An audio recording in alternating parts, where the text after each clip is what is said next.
सुरभि तिवारी 3 बजे की 3 बड़ी खबरों के साथ आपको रूबरू करवाते हैं। तो पहली खबर आपको बिहार से बताएंगे, जहां पर कोरोना का कहर जिस तरीके से लगातार बढ़ रहा है और ऐसे में आईएमए ने अब ये भी मांग कर दी है कि 15 दिनों का लॉकडाउन लगाया जाना चाहिए। तो अब देखना यह होगा कि क्या वाकई में आईएमए के मांग के बाद क्या वाकई ये जो लॉकडाउन की मांग की गई है उसे पूरा किया जाएगा राज्य सरकार की तरफ से या नहीं। वहीं दूसरी खबर की अगर बात करें तो नीतीश सरकार से जुड़ी हुई यह खबर है। दरअसल जिस तरीके से वैक्सीन को लेकर के किल्लतें आ रही है या फिर जिस तरीके से महामारी की मार बिहार इस वक्त झेल रहा है, तो ऐसे में नीतीश सरकार ने एक बड़ा ऐलान करते हुए अब पत्रकारों को फ्रंटलाइन वर्कर के तौर पर अब उन्हें भी वो उपाधि दे दी है और ये कह दिया है कि जो वर्कर्स फ्रंटलाइन में आते हैं, जिनकी गिनती होती है, उनको प्राथमिकता के तौर पर यानी कि पत्रकारों को भी प्राथमिकता के तौर पर ही वैक्सीन लगाई जाएगी। और वहीं तीसरी बड़ी खबर आपको हम बताएंगे झारखंड से, जबकि झारखंड रांची में जो मधुपुर में उपचुनाव हुए थे उसके नतीजे सामने आ चुके हैं और वैसे में अब हेमंत सोरेन ने भी बधाई देते हुए साथ ही तंज भी कसने का काम किया था इस पर,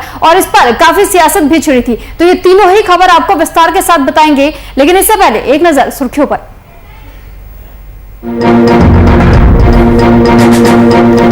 बिहार में बढ़ते कोरोना संकट को देख आईएमए ने की 15 दिन के लॉकडाउन की मांग। आईएमए के वाइस प्रेसिडेंट ने कहा लॉकडाउन एकमात्र उपाय।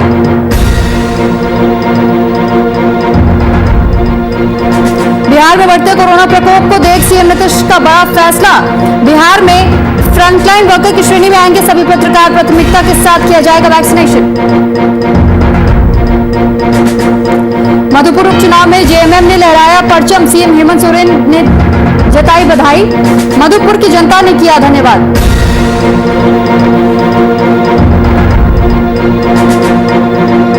बढ़ते संक्रमण को लेकर झारखंड बार काउंसिल ने की बैठक, न्यायिक कार्य 9 मई तक स्थगित करने का निर्णय। अधिवक्ताओं ने निर्णय की अवहेलना की तो होगी कार्रवाई।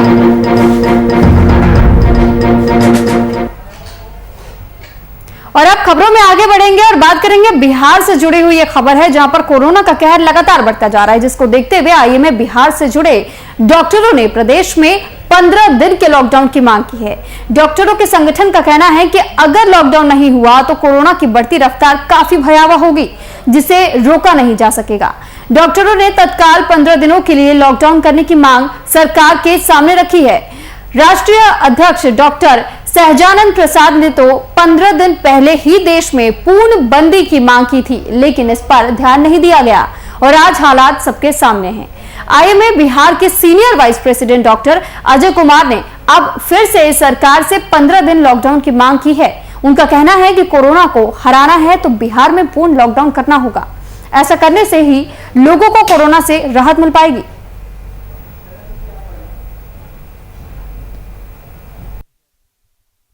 बिहार में कोविड-19 के रोगियों की बेतहाशा वृद्धि हो रही है, काफ़ी लोग मर भी रहे हैं और इवन जो सेवियर हैं उनके वो डॉक्टरों में भी काफ़ी मृत्यु हो चुकी है। ये बहुत ही बुरी स्थिति है और बिहार में संसाधनों की कमी तो है ही।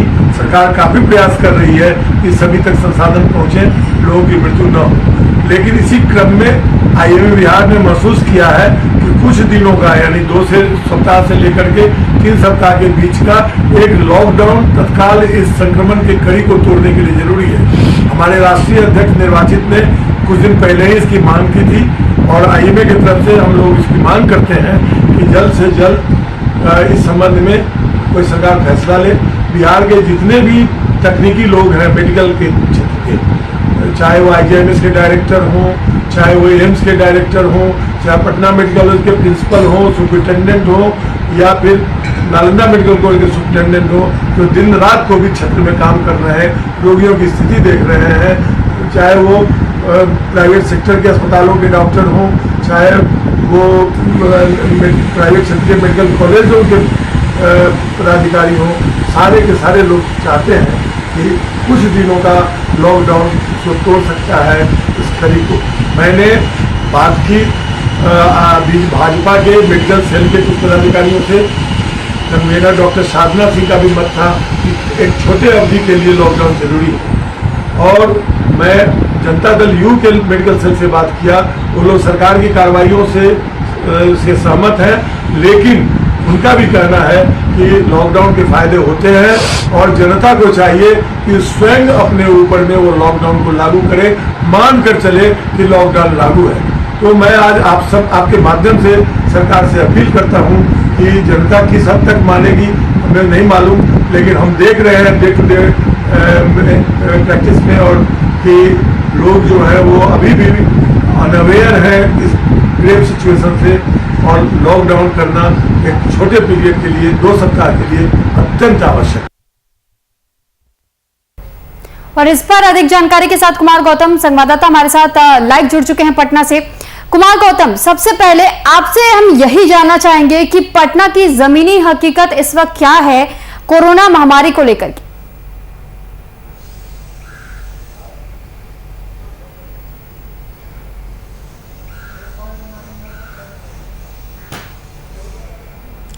देखिए, ज़मीनी हकीकत बहुत साफ है कि आंकड़ों के लिहाज से कोई भी ऐसा अस्पताल नहीं है जहां पे बेड की संख्या मौजूद है, क्योंकि लगातार आंकड़े जो है हजारों की संख्या में बढ़ रहे हैं और उतनी ज़्यादा संख्या में व्यवस्थाएं नहीं की जा सकती। हालांकि मुख्यमंत्री आज भी निकले हैं सड़कों पर और वो जायजा लेने निकले हैं, लेकिन जो वर्तमान परिस्थितियां हैं वो उसमें आप कितना भी अब सुनिश्चित करना चाहें बेडों की संख्या, ऑक्सीजन की संख्या, दवाई की संख्या, अब ये बहुत मुश्किल दौर से चल रहा है। अब ऐसे में अगर आप मरीजों का इलाज करते हैं, कल को फिर 10,000 मरीज बढ़ जाएंगे, 14,000 मरीज बढ़ जाएंगे, पर राजधानी पटना में 3,000 के आसपास प्रतिदिन मरीज बढ़ रहे हैं, तो आप इनको कहाँ शिफ्ट करेंगे, कैसे शिफ्ट करेंगे? कोविड के लिए कौन सा ऐसा डेडिकेटेड अस्पताल है जहाँ पर हर तरह की व्यवस्था है? चूंकि ये महामारी है, एक ऐसी महामारी, एक ऐसी हेल्थ इमरजेंसी जिसमें सरकार चाह के भी कुछ नहीं कर सकती है। सरकार के पास ना तो इतना बड़ा पैमाने पे सिस्टम है, 100 डॉक्टर की वैकेंसी करने में तो अभी इनके पाँव फूल रहे हैं, हाथ पाँव फूल रहे हैं। डॉक्टर कहाँ से लाएंगे, स्वास्थ्यकर्मी कहाँ से लाएंगे, एएनएम कहाँ से लाएंगे, इवन की जो जांच के लिए जो टेक्नीशियन है वो कहाँ से लाएंगे? तो तमाम वो ऐसी चीज़ें हैं जिसको इस वक्त आपके सवाल पे आ जाता हूँ कि इस वक्त राजधानी पटना की स्थिति चिंताजनक है, बिहार की स्थिति अच्छी नहीं है, और अब सिर्फ और सिर्फ लॉकडाउन ही एकमात्र सहारा है। आपने देखा ठीक है, लेकिन कुमार गौतम जी, ये भी हमने देखा कि अब तो आईएमए ने भी 15 दिन के लॉकडाउन की मांग कर दी है। चाहे आईएमए के राष्ट्रीय अध्यक्ष हो चाहे वाइस प्रेसिडेंट हो, दोनों ने ही इस बात को कह दिया है और राज्य सरकार से मांग की है कि अगर 15 दिन का लॉकडाउन नहीं लगाया जाता है तो अभी हालात इससे भी बुरे हो सकते हैं।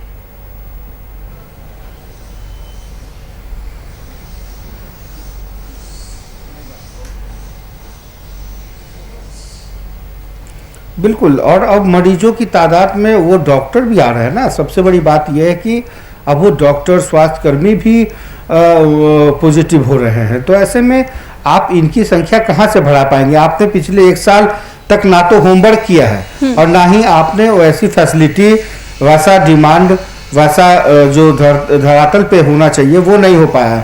अब अभी तक सब कुछ भगवान भरोसे है, और इस लिहाज से कह सकते हैं कि अब सरकार अभी सड़कों पर निकल रहे हैं देखने के लिए, लेकिन उससे कोई फायदा नहीं है। अगर आपके पास स्पेस बहुत है, आप चाहे तो देखिए आम आदमी पार्टी की तरफ से जो पेशकश की गई उसमें जो पटना के राजेंद्र नगर में मोइनुल हक स्टेडियम है, इतना बड़ा है, आप उसको आप चाहे तो 100 या 1,000 बेड से भी ज़्यादा का वहाँ पर कोविड के लिए अभी अस्पताल बनाए जा सकते हैं तत्काल।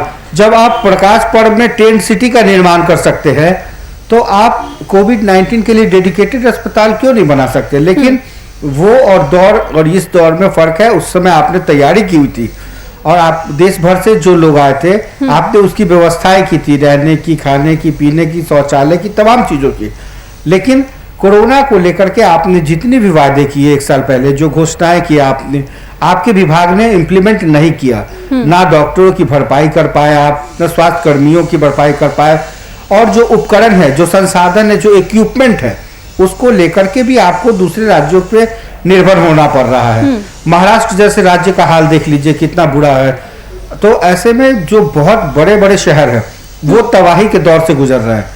तो अब इन ऐसे राज्य जो पहले से अति पिछड़ा रहा है, पिछड़ा राज्य माना जाता है, वैसे राज्यों से अब आप कितने उम्मीद कर सकती हैं? तो इसलिए सरकार लाख दावा कर ले, स्वास्थ्य विभाग के मंत्री लाख दावा कर ले, लेकिन कहीं ना कहीं इस तरह की जो चीजें हैं वो सामने निकल करके सामने है कि स्थिति बहुत खराब है। सब कुछ भगवान भरोसे है। जिन लोगों ने दम तो तोड़ क्या दिया लगता है कुमार गौतम जी उनको- कि जिस तरीके से मांग की गई है आईएमए के राष्ट्रीय अध्यक्ष हो चाहे वाइस प्रेसिडेंट हो, अगर दोनों की तरफ से, क्योंकि सहजानंद प्रसाद ने तो ये भी कहा था कि मैंने तो 15 दिन पहले ही ये बात कह दी थी कि 15 दिन का लॉकडाउन लगाया जाना चाहिए, लेकिन उस वक्त भी देरी की गई, उस वक्त भी उनकी बात नहीं मानी गई, और अब जब वाइस प्रेसिडेंट भी इसके कह रहे हैं आईएमए के, तो क्या लगता है कि क्या अब नीतीश सरकार की तरफ से एक बड़ा कदम उठाया जाएगा और पटना को संपूर्ण लॉकडाउन के लिए रखा जाएगा?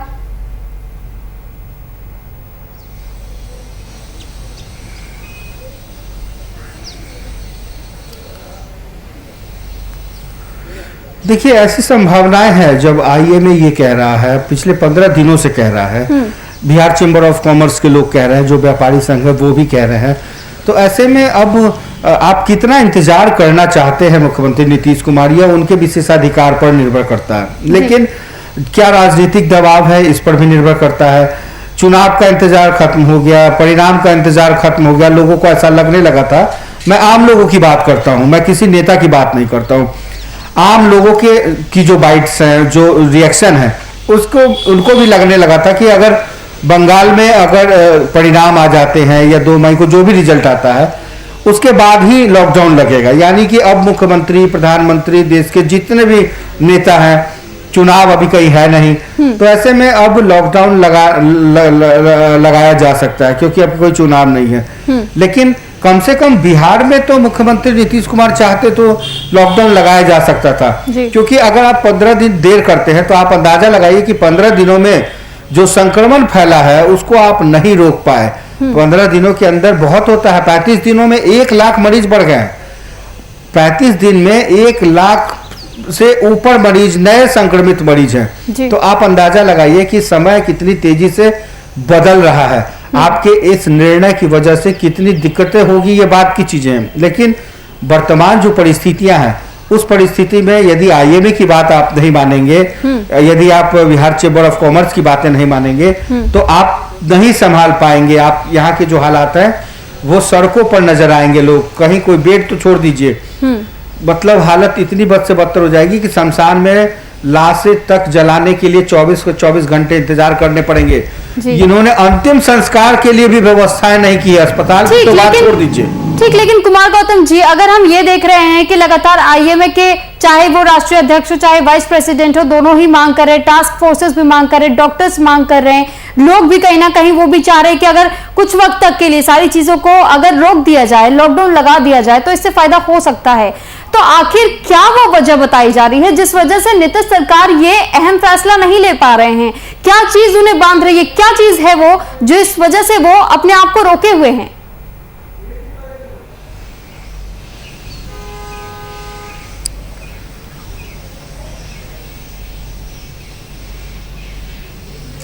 देखिए, इसके पीछे 2-3 कारण है। पहला ये हो सकता है कि जो सहयोगी दल है उसकी वजह से वो नहीं लगाना चाह रहे हो, क्योंकि लगातार देखिए हिंदुस्तान आवामी मोर्चा की तरफ से जीतन राम मांझी ने कहा कि सरकार यदि 3 महीने का राशन व्यवस्था कर देती है तो आप 3 महीने का लॉकडाउन कीजिए, या 3 महीने के जो ईएमआई के जो रेट हैं अगर वो दे पाते हैं तो मतलब जनता से जुड़े हुए सवालों को लेकर के कहीं ना कहीं सहयोगी दलों का एक प्रेशर पॉलिटिक्स है, इसको प्रेशर पॉलिटिक्स बोलते हैं। लेकिन शायद उनकी समझ में ये नहीं आ रहा है। अगर ऐसा है तो आप इस्तीफा दे दीजिए ना, अगर आपकी बात सरकार नहीं मान रहे हैं तो आप इस्तीफा दे दीजिए। तो क्या जीतन राम मांझी, दानिश रिजवान या उनके जो बेटे हैं संतोष मांझी, अगर उनकी बात सरकार नहीं मानती है तो आप इस्तीफा दे दीजिए, कहिए कि हम सरकार में नहीं रहेंगे। लेकिन ऐसे नेताओं को सिर्फ मलाई चाहिए और मलाई काटने में लगे हुए हैं ये लोग, और इन लोगों के पास अभी सिर्फ बयानबाजी और राजनीति के अलावा कुछ नहीं है। मुख्यमंत्री का विशेषाधिकार है, मुख्यमंत्री को राज्यपाल ने सर्वदलीय बैठक में तमाम वो चीजों के तहत ही 15 दिन पहले ही ये निर्णय ले लेना चाहिए था। आज ले कल लेना तो है ही, इनके पास कोई दूसरा विकल्प नहीं है, ये व्यवस्थाएं कर नहीं सकते। तो अब स्वाभाविक है कि आपको व्यवस्था अगर आप नहीं कर सकते तो लॉकडाउन कर दीजिए। अब रही सवाल, मुख्यमंत्री को ये भी लगता होगा कि कहीं ना कहीं जो लोग रोज कमाने और रोज खाने वाले लोग हैं उन लोगों को दिक्कतें होगी, तो अब उन लोगों की दिक्कतों को देखते हुए उनके राशन पानी की व्यवस्था को करना चाहिए। और अभी वर्तमान में जो पूरे बिहार के अंदर खुले तौर पे घूम रहे हैं जब तक उनके ऊपर पाबंदियां नहीं लगाई जाएगी, चलिए ठीक, सख्ती से। कुमार गौतम जी, यहाँ मैं आपको रोकना चाहूंगी। यहाँ हमारे साथ आईएमए के राष्ट्रीय अध्यक्ष खुद ही सहजानंद जी हमारे साथ जुड़ चुके हैं फोन लाइन पर। सबसे पहले तो बहुत स्वागत आपका वीआईपी न्यूज पर सहजानंद जी। डॉक्टर सहजानंद जी, आपसे हम सिर्फ इतना ही पूछना चाहते हैं कि जब आपने ये कहा जा रहा था कि 15 दिन पहले ही मांग कर दी थी और अब आप ही के एक मेंबर और यानी कि वाइस प्रेसिडेंट ने भी ये मांग की है कि 15 दिनों के लिए बिहार में लॉकडाउन लगाया जाना चाहिए, तो इसके पीछे की मुख्य वजह क्या है? देखिए, लॉकडाउन तो होना बहुत जरूरी है, पूरे देश के लिए बहुत जरूरी है। खासकर हमारे बिहार में जिस तरह से लोग मर रहे हैं, अभी लॉकडाउन नहीं होगा तो अनर्थ हो जाएगा, कंट्रोल से बाहर हो जाएगा। हमारे जितने हॉस्पिटल्स हैं, प्राइवेट गवर्नमेंट जितने हॉस्पिटल से सभी भर चुका है, एक भी पेशेंट को रहने की एक जगह नहीं है। रात दिन एम्बुलेंस पर पेशेंट घूमते रहता है, अल्टीमेटली पेशेंट एम्बुलेंस पर ही मर रहा है। इसलिए हम आज भी हमने प्रेस के माध्यम से गवर्नमेंट से आग्रह किया है कि हर हालत में लॉकडाउन कराइए, जिसमें लोग झुंड के सर्दी बाजार में घूम रहे हैं या बाहर के लोग जो यहाँ पटना आ रहे हैं, कोई इन्फेक्शन फैला रहे हैं, उसमें जब आना बंद हो जाएगा तो ऑटोमेटिकली हमारा जो मरने का संख्या इन्फेक्शन का जो है वो कम जाएगा। पहले वाला जो था इतना नहीं था, ऐसा विरुलेंट है, इतना सीरियस है कि आदमी को देखते देखते आदमी मर रहा है।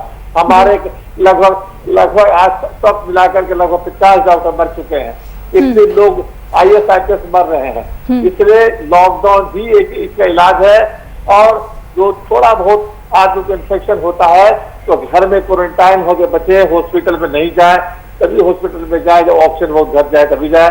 ऑक्सीजन के पहले लोग कॉर्टिजोन और गर्म पानी दूध गर्म करके पीते रहे, घर पर रहे, अलुफ रहे, क्वारंटाइन रहे, मास्क पहने, 2 गज की दूरी बना कर रहे, यही इसका इलाज है। अभी हॉस्पिटल के चक्कर में घूमते रहते हैं लोग और ज्यादा से ज्यादा हॉस्पिटल में उनको जगह नहीं मिल पाता, इससे उनका डेथ हो रहा है। इसलिए क्वारंटाइन रहे और जब 90% से हेमोग्लोबिन कमने लगे तो हॉस्पिटल के लिए सर्च करें कि हर जगह खाली है। और सब मिला करके आज के दिन यदि लॉकडाउन कराते हैं तो देश के हित में, हमारे स्टेट के हित में बहुत अच्छा होता है। इसलिए लॉकडाउन ही जरूरी है, लॉकडाउन ही बचा सकता है देश को, इस स्टेट को। धन्यवाद। चलिए ठीक, लेकिन जिस तरीके से ये भी देखा जा रहा है सहजानंद जी कि अगर मान लीजिए राज्य सरकार से लगातार अपील की जा रही है, बात की जा रही है, क्या राज्य सरकार को नजर नहीं आ रहा है कि वाकई स्थितियां अब बेकाबू होती नजर आ रही है और वाकई अभी इससे भी स्थिति और ज्यादा बुरी हो सकती है अगर वक्त पर लॉकडाउन नहीं लगाया गया तो क्या वजह आपकी तरफ से मानी जा रही है कि राज्य सरकार किस वजह से ये कदम नहीं उठा पा रहे हैं? पहले ही आप लोगों के माध्यम से हमने कहा था गवर्नमेंट को, लॉकडाउन ही इसका एक इलाज है। पहले जो माननीय प्रधानमंत्री ने लॉकडाउन लगाया, जिसके चलते मोर्टेलिटी बिहार में और इंडिया बहुत कम हुआ, इस बार इस लॉकडाउन लगा दिया जाता तो हम समाज इस तरह का प्रॉब्लम नहीं होता। आज के दिन कोई डॉक्टर ड्यूटी नहीं करना चाह रहा, जो ड्यूटी करता क्वारंटाइन जो ड्यूटी करता कोई पॉजिटिव हो रहा है। इसलिए डॉक्टरों की जल्द बहाली हो। और सबसे बड़ी बात यह है कि अभी हमारा लॉकडाउन लगता है तो डॉक्टरों का भी बचाव होगा, जन पब्लिक का जनहित के हित में लॉकडाउन ही जरूरी है, लॉकडाउन ही जरूरी है। चलिए ठीक, लॉकडाउन के बिना कोई उपाय नहीं है। जी चलिए, बहुत धन्यवाद आपका डॉक्टर सहजानंद जी हमारे साथ जुड़ने के लिए और अपनी बात को रखने के लिए। साथ ही कुमार गौतम जी आपका भी बहुत धन्यवाद तमाम जानकारियों के लिए। तो ये जानकारी हम आपको दे रहे थे कि कैसे आईएमए के जो प्रेसिडेंट है और वाइस प्रेसिडेंट है, दोनों ने ही अब राज्य सरकार से खुले तौर पर 15 दिन के संपूर्ण लॉकडाउन की बिहार में मांग कर दी है, क्योंकि उनका ये कहना है कि अगर 15 दिनों का लॉकडाउन नहीं लगता तो अब जो वहां की स्थिति है बिहार में, अब इससे भी हद से बदतर हो सकती है। तो वहीं दूसरी तरफ बिहार में बढ़ते कोरोना वायरस को देखते हुए मुख्यमंत्री नीतीश कुमार ने एक बार फिर से बड़ा ऐलान किया है। रविवार को उन्होंने आदेश जारी कर पत्रकारों को फ्रंट लाइन वर्कर की श्रेणी में शामिल कर लिया है। पत्र में जिक्र किया गया है कि जनसंपर्क विभाग द्वारा मान्यता प्राप्त पत्रकारों को प्राथमिकता के आधार पर कोविड-19 का टीका लगाया जाएगा। इसमें प्रिंट, इलेक्ट्रॉनिक और वेब मीडिया के पत्रकारों को शामिल करने का निर्णय लिया गया है। ऐसे सभी पत्रकारों को चिन्हित और प्राथमिकता के आधार पर कोविड-19 का टीका लगाया जाएगा। उन्होंने कहा कि कोरोना संक्रमण के दौर में पत्रकार भी अपनी भूमिका का बेहतर निर्वहन कर रहे हैं। वे कोरोना के प्रति लोगों को जागरूक भी कर रहे हैं। और इस पर अधिक जानकारी और हमसे बातचीत करने के लिए फोन लाइन पर प्रशांत झा, एग्जीक्यूटिव एडिटर, हमारे साथ जुड़ चुके हैं। प्रशांत जी, ये जो मामले लगातार सामने आ रहे हैं बिहार से, अब ऐसे में अगर नीतीश कुमार के फैसले की बात की जाए, ये बड़ा ऐलान करते हुए उन्होंने कहा कि पत्रकारों को फ्रंटलाइन वर्कर के तौर पे माना जाएगा। हाल फिलहाल की बात है जब 165 जो पत्रकार कहे जा रहे थे देश भर से, जिनकी जाने गई है इस कोविड की वजह से, तो क्या अब ये लगता है कि जो फ्रंटलाइन का दर्जा सीएम नीतीश कुमार ने अब दिया है, वो अगर इससे पहले देते तो थोड़ा ज्यादा समय भी हमारे पास बचता और अपने पत्रकारों को हम शायद अब तक जीवित भी रख पाते? बिल्कुल सही है सुरभि, जिस तरह से मुख्यमंत्री नीतीश कुमार ने यह फैसला ले भी लिया बिहार में, लेकिन अब देखिए कि देश के दूसरे राज्यों में अभी तक पत्रकारों को फ्रंटलाइन वॉरियर्स नहीं माना गया है और सिर्फ बिहार में नीतीश कुमार ने यह फैसला लिया, वो भी तब लिया है उन्होंने जब देखा उन्होंने कि पत्रकार लगातार अपने जान को जोखिम में डालकर कोविड को लेकर के जो देश में और राज्य में खास करके हालात हैं उसका कवरेज कर रहे हैं, लगातार सरकार को सचेत कर रहे हैं, सरकार को सुझाव दे रहे हैं। ऐसे में सबसे ज्यादा अगर कोई पीड़ित हो रहा है तो डॉक्टर और मेडिकल स्टाफ के बाद पत्रकार ही हो रहे हैं और पत्रकार को वो सुविधाएं भी नहीं मिल पा रही हैं। लिहाजा नीतीश कुमार का ये बड़ा फैसला था जिसका कि चारों तरफ से जितने पत्रकार हैं उन्होंने उनको वेलकम भी किया है और नीतीश कुमार ने तत्काल पूरे बिहार के तमाम जिलों के डीपीआरओ और डीएम को यह निर्देश दिया है कि जो भी पत्रकार हैं उनको तत्काल पहले आप कोविड का जो वैक्सीन है उसका इंजेक्ट करवाइए और साथ में उनको पूरी मदद कराइए। चलिए, बहुत धन्यवाद प्रशांत जी आपका तमाम जानकारी हम तक पहुंचाने के लिए।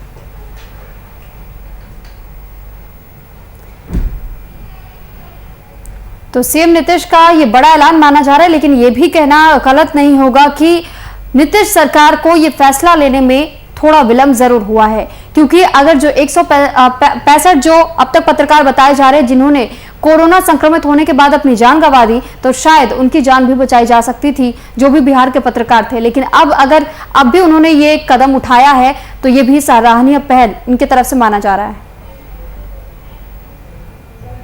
और अब इस वक्त की तीसरी बड़ी खबर आपको बताते हैं, मधुपुर से है। मधुपुर उपचुनाव के नतीजे बीते दिन घोषित किए जा चुके हैं और एक बार फिर से महागठबंधन ने एनडीए की पटखनी दे दी है।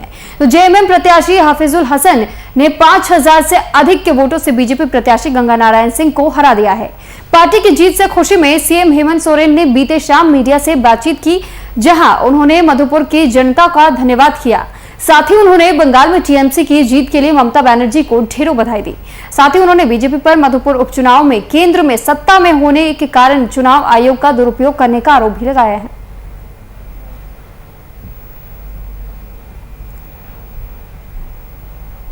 मधुपुर विधानसभा का परिणाम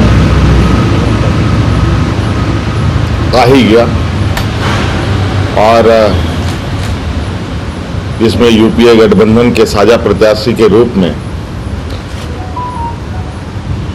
झारखंड मुक्ति मोर्चा से उतारा गया प्रत्याशी हाफिजुल हसन जी की जीत हो गई। इसके लिए सर्वप्रथम मैं मधुपुर विधानसभा के सभी मतदाताओं को बहुत बहुत बधाई देता हूं और साथ में हमारे सहयोगी दलों को भी बहुत बहुत धन्यवाद और बधाई देता हूं का ये परिणाम राज्य का तीसरा उपचुनाव का परिणाम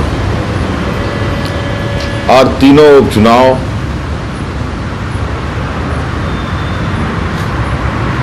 हम लोगों ने जीती है झारखंड। और इस पर अधिक जानकारी के साथ शुभम कुमार संवाददाता हमारे साथ फोन लाइन पर जुड़ चुके हैं। शुभम, जानकारी चाहेंगे आपसे कि जिस तरीके से अभी उपचुनाव की घोषणा तो हो चुकी है और हेमंत सोरेन की बातें भी हमने अपने दर्शकों को सुनाई कि किस तरीके से हेमंत सोरेन ने जहां एक और बधाई दी है तो वहीं तंज भी कसा है कि लगातार जो चुनाव आयोग का भी दुरुपयोग जिस तरीके से किया जा रहा था, क्योंकि ये आरोप बेहद गंभीर आरोप हो जाता है। तो ऐसे में क्या कुछ कहा जा रहा है अब तक, क्या इंडिया की तरफ से भी इस पर कोई टिप्पणी की गई है? देखिए, जब से मधुपुर उपचुनाव के परिणाम आए हैं और मुख्यमंत्री हेमंत सोरेन चुनाव से पहले ये दावे कर चुके थे इस बार का जो मधुपुर उपचुनाव का जो भी परिणाम आएगा उसमें हफीजुल अंसारी की ही विजय होगी और इसीलिए खुद मुख्यमंत्री हेमंत सोरेन लगातार चुनाव प्रचार में लगे हुए थे। और जो नतीजा निकल के सामने है ये सभी जानते हैं, राज्यवासी इसका बेसब्री से इंतजार कर रहे थे। नारायण सिंह को करारा शिकस्त मिला है, तो रास्ता पूरा साफ हो चुका था। हफीजुल अंसारी देर शाम 5000 मतों से कह सकते हैं जीते हैं और जिस तरीका से भारतीय जनता पार्टी को एक बार फिर चुनाव में जो करारा शिकस्त मिला है, मुख्यमंत्री हेमंत सोरेन के हौसले और बुलंद हो गए हैं और मुख्यमंत्री हेमंत सोरेन इस बात को जानते हैं कि झारखंड में उनकी पार्टी का एक अलग वर्चस्व बनता हुआ दिखाई दे रहा है। जी चलिए ठीक, बहुत धन्यवाद शुभम आपका तमाम जानकारी हम तक पहुंचाने के लिए।